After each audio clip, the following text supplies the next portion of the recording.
Hola a todos. Bienvenidos a mi canal. Hoy hablaremos de la plantación Mirles. En el número 61 de Highway de Saint Francisville, Los Ángeles, Luisiana, cerca de Baton Rouge. Fue construida en 1796 por el general David Bradford y fue llamada Laurel Grove.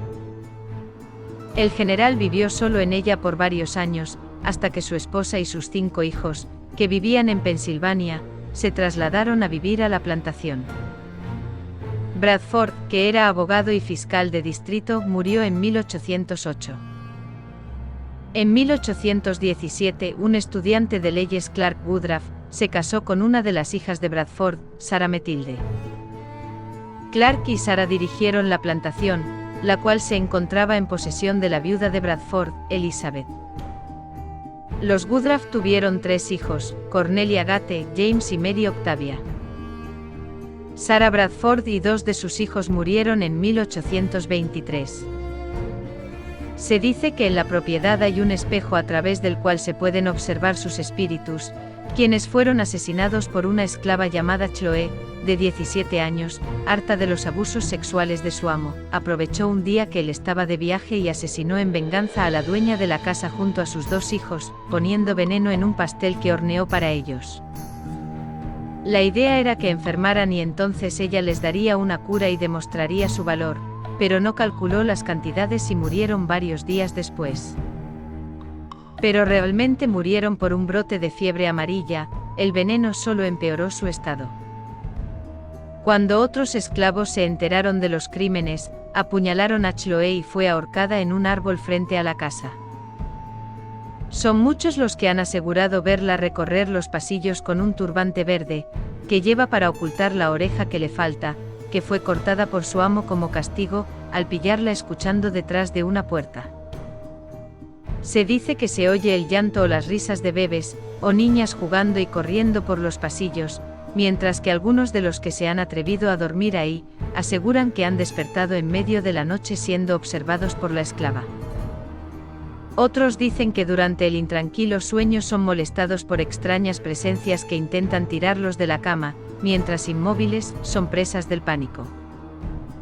Se dice que su espíritu también es responsable de robar pendientes de muchas de los huéspedes que suelen alojarse en la casa.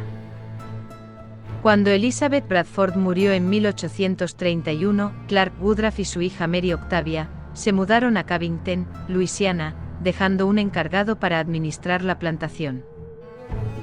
En 1834 Woodruff vendió la plantación, el terreno y sus esclavos a Ruffin Gray Sterling.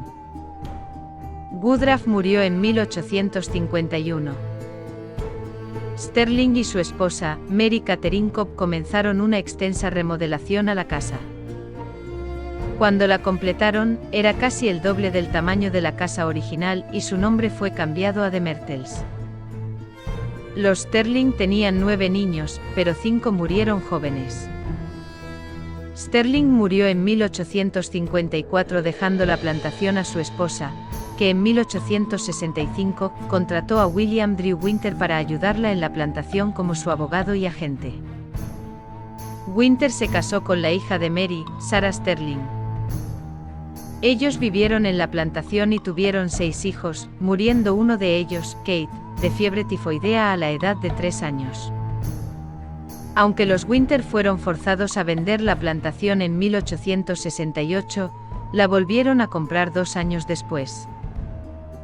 El 26 de enero de 1871, William Winter fue acribillado en el porche de su casa, posiblemente por un hombre llamado E. Sam Weber. Después de ser herido, entró a la casa y murió tratando de subir las escaleras. Falleció en el escalón 17. Hasta el día de hoy, los visitantes y empleados del lugar continúan oyendo sus últimos pasos. Cuando Mary Cobb murió en 1880, la plantación pasó a Stephen, uno de sus hijos. Y él la vendió a Oran de Brooks. La casa cambió de manos varias veces hasta que fue comprada finalmente por Harrison Milton Williams. En los años 50, la casa fue vendida a Marjorie Munson, quien notó ciertas cosas extrañas que pasaban en el área que rodeaba a la casa. La plantación pasó por más dueños antes de ser comprada por James y Frances Kermé en Miers en 1980. Actualmente es un hotel que se llama The Myrtles Plantation Bed and Breakfast, que ofrece alojamiento, comida y tours históricos y de misterio. Tiene 22 habitaciones repartidas en 2 pisos. Durante la Guerra Civil los soldados de la Unión saquearon la casa y se cree que al menos 3 de ellos fueron asesinados en ese evento. Al parecer sus almas todavía caminan por los pasillos de la casa en busca de venganza. También suelen aparecer los espíritus de algunos de los esclavos que fallecieron en el lugar de causas y formas poco claras. Tal vez sean ellos quienes toquen una tétrica melodía en el viejo piano, normalmente repitiendo el mismo acorde una y otra vez. A veces continúa durante la noche. Cuando alguien entra en la habitación para investigar el sonido, la música se detiene y solo vuelve a empezar cuando se van. Otros fantasmas de la mansión incluyen a una mujer con una falda negra que flota a un pie del suelo y que se ve bailando con música que no puede ser oída por los vivos, así como el espectro de un capataz que fue asesinado en 1927 y el fantasma de una muchacha joven que suele merodear por la casa cuando una tormenta se acerca a la plantación. Otras situaciones difíciles de explicar son huellas de manos que aparecen en los espejos, objetos que cambian de lugar o que desaparecen, olores desagradables y extrañas fluctuaciones en la temperatura ambiente del lugar. Otros testigos aseguran haber visto a veces una vela flotante que se mueve lentamente por las escaleras.